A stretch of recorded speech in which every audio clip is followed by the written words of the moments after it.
Hello guys, welcome back. Today I'm going to show you how to do task number 4 in the project sports team project.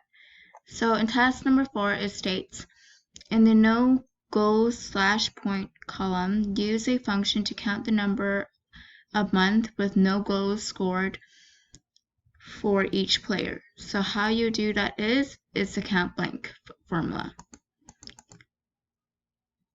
So you would key in =, count, blank, open bracket, highlight January to June,